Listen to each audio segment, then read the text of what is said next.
Warning, this vehicle contains Russian bias and may be offensive to females. The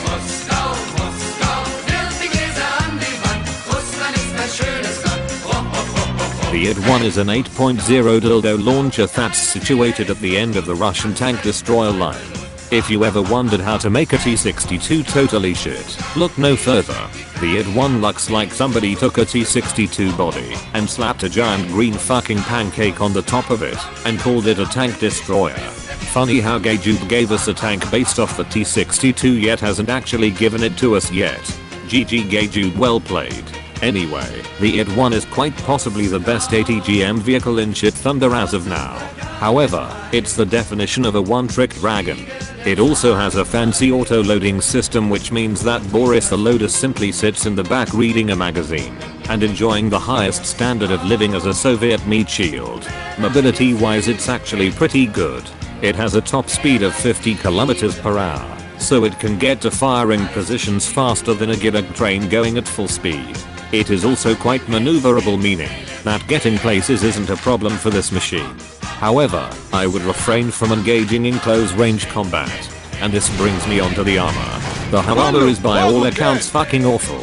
It's only 100mm thick, and even with the sloping it only manages an effective thickness of about 160mm. To put this in perspective, the Leopard 1 with standard APDS ammunition has nearly double that in penetration. You can occasionally bounce shots with your hull, but only when you have angled the tank. And generally if somebody shoots you in the hull, you might as well bend over, grab your ankles and kiss Stalin goodbye.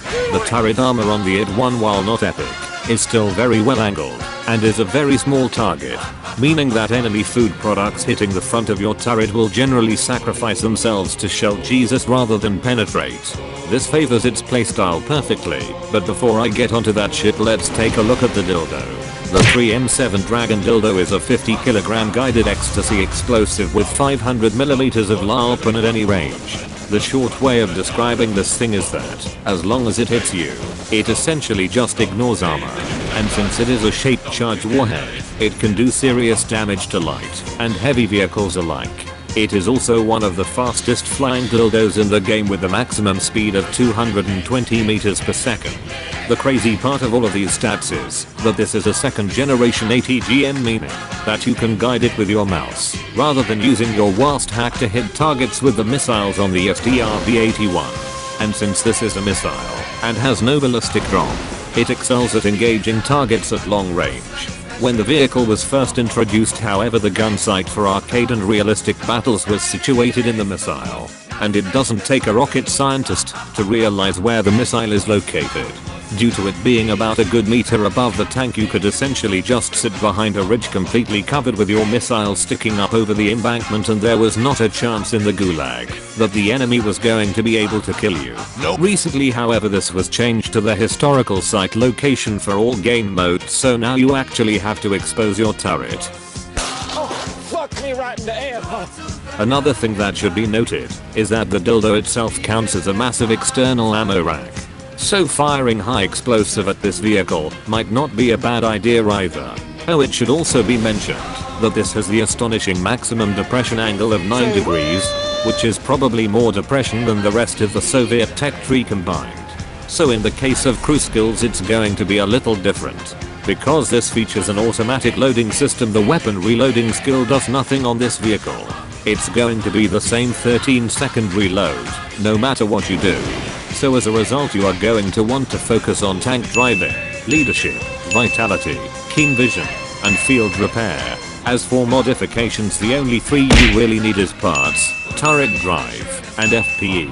I would also recommend eventually unlocking the suspension and brake systems later on to help you react faster if you get surprised at close range.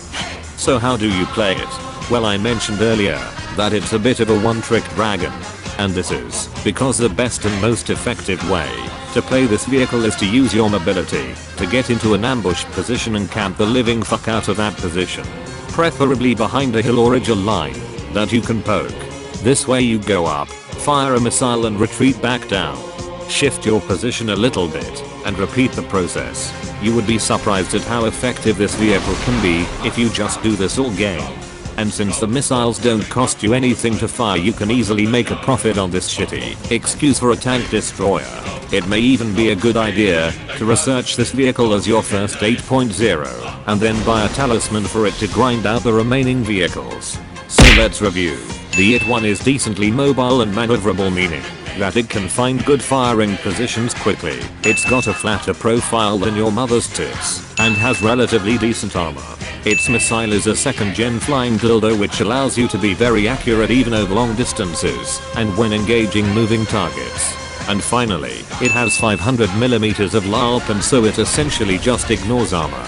All in all, this is a very good vehicle and in my personal opinion is the best sex toy launcher in the game so far. So there you have it, the IT-1. Now get out there and spread your communist ecstasy.